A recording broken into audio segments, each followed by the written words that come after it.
Hi, this is Karen from the Kind Garden Stuff.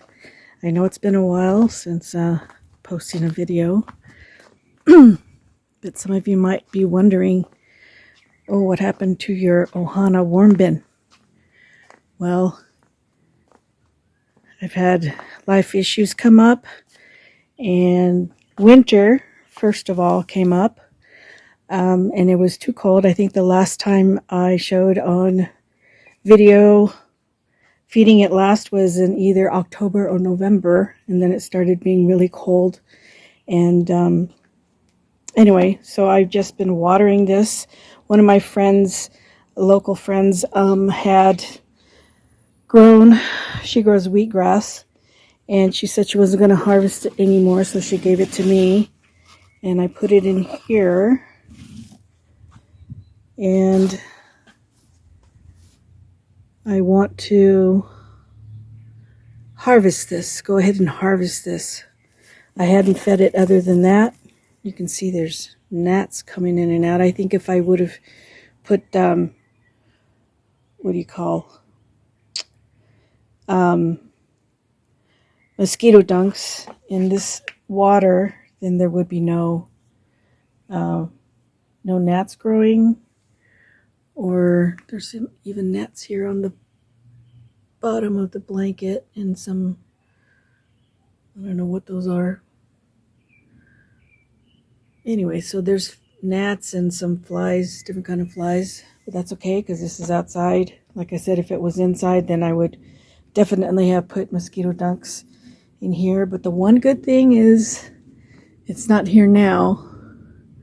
But we have a hummingbird come next to here all the time, and I think it tries to get gnats for some food, so that's a good thing. Anyway, let me see how heavy this is. Oh my gosh, this is super heavy. So let me go ahead and take it down and get a few bus bins to put it into. We'll go from there. Okay, this is way too heavy to carry. Oh my word. But let's see. So I guess I'm just going to take this out layer by layer. Let's see how many worms there are just in the wheatgrass.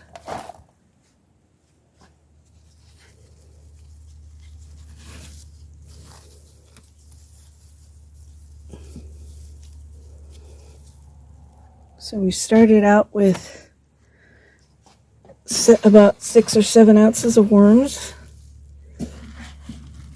Look at that. I can definitely see, I can say there's more than 7, 8 ounces of worms, wouldn't you say? Just looking at it. Look at that.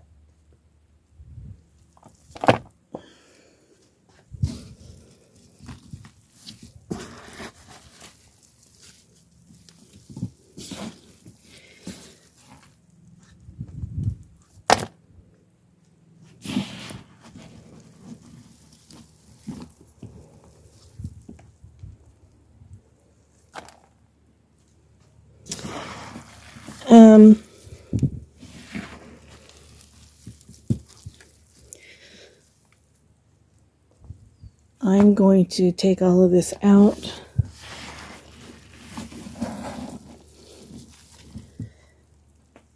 Put them in. It is soggy here. It's very wet. But I'm sure that's what helped the worms to grow. But as you can see, not everything got broken down. I attribute that to winter.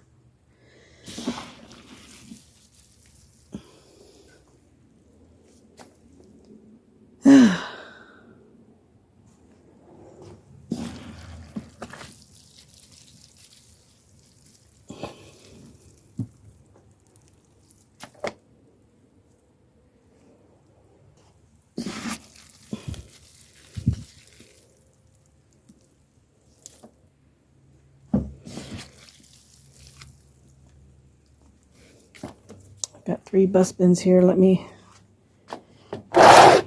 get another one to fill up.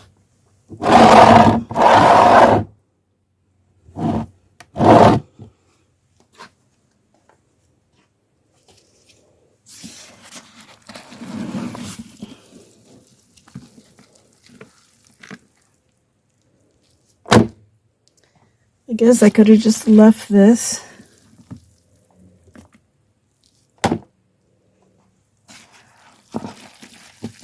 Probably shouldn't drop it like that, huh? But there are just worms in every handful. Even towards the bottom of the bin.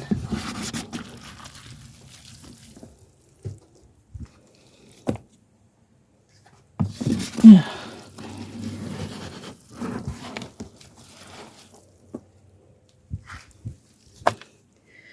Last time I watered this was 2 days ago. Oh my gosh.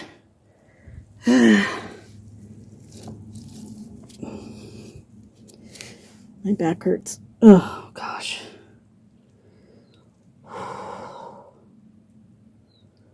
Wish I could just turn it over. I wish I had another pair of hands here, but I don't.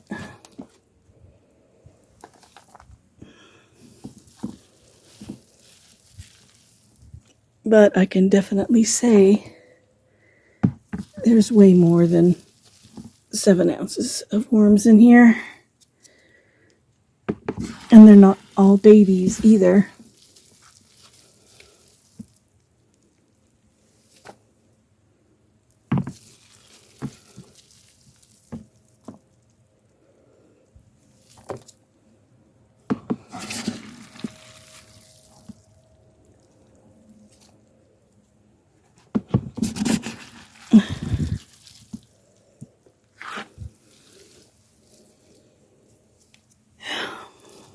You can see there's still some unprocessed stuff.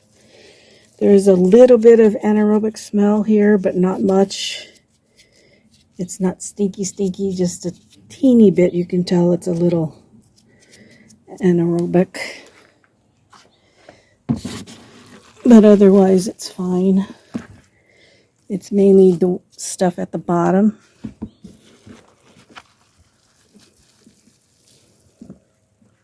So I'd say even despite the amount of worms that are in here, there's still plenty of food for them to eat. Probably could have gone a couple months longer without me having to do any type of harvest, but just let them eat stuff that's already in here. Look at this.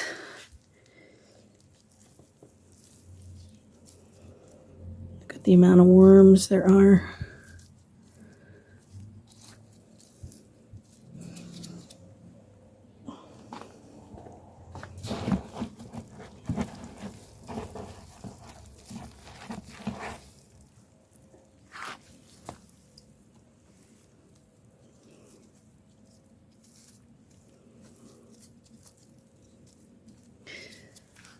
These are all red wigglers.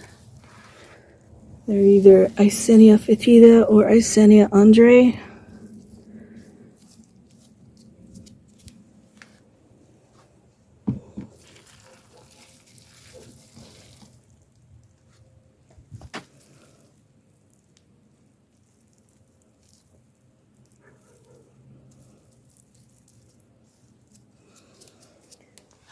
Let me go ahead and finish taking these out, emptying this tub, and I'll be right back. Okay, while I was taking these and putting them into the bin, I had to take a phone call from my daughter, but now I'm back to this. But the worms had plenty of time to go down.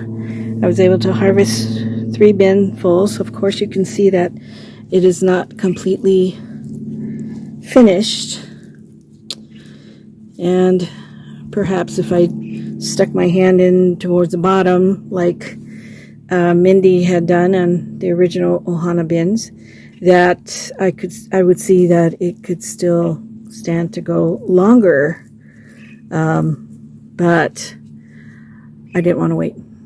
So the only thing that I could do at this point with this, since it's so soppy, is to let it air out, and once a day go through this, pull the big stuff out and put it in, put the big stuff in another bin, and let it go from there. But, well, the experiment was how many, I'm not going to weigh these. I'm not going to dry this out and weigh all the worms that are in here. As you can see, there are tons and tons of worms in every handful. So if you are wondering if this way of worm farming is good, will produce more worms, yes, it will produce way more worms than you can ever imagine. If I would have stuck with maybe the bigger pieces of cardboard, then this probably wouldn't have been an issue, whereas I used the micro cut cardboard, and if I had used newspaper like she had, maybe since they can break down the newspaper quicker than cardboard, then I wouldn't go through this issue as well. But I hadn't used newspaper at all. All the bedding was made from shredded cardboard. So now the question is, will I restart the bin again? If I was a newbie and this was my only bin, or I could start 2 of these with the amount of worms that I have already. I mean, now, just from the one bin, it's ready to split. But because I already have a lot of worms on the inside of my house, plus I have, let me show you my worm gardens. Worm gardens that I'm filling up. 1, 2, I'll call that a half, because I have garden vegetables growing in there, but I just started another one, so I have plenty of space for growing worms and composting with them, that I am not going to restart this one. But like I said, if I was new, I would definitely go this route if I was doing it all over again, because it's no fuss, no muss, no turning, no mixing, just adding food once a week, and bedding. And at the end of 6 months, well, look at this. This has been longer than that because of winter. At night, it was as down as low as 29 degrees here, no snow, and this bin was, at one point I had covered it with plastics thinking I needed it, but then it got too hot and it was starting to grow some funky mold, so I removed the plastic at one point and didn't need it anymore, even though it was wintertime and snowing and raining and whatever. And if I cared and didn't want fungus gnats or any kind of fruit flies, then I would definitely put mosquito dunks in that water that I reuse to put on the top again. But anyway, so that's it for the Ohana worm bin. Let me know what your thoughts are about that. Would you start one of these? Do you think that's not a good thing? Look how soppy that is. But then again, how is it with the other way that you do it? Isn't it soppy too, and you have to let it dry out and whatever? So same difference to me. But with this one, with the Ohana worm bin, you don't have to mix it. Just water it once a day. That's it. Feed it once a week, and it was so easy peasy, I couldn't believe it. Really hands off. So anyways, thank you for coming on this journey with me, and we'll see you in the next video.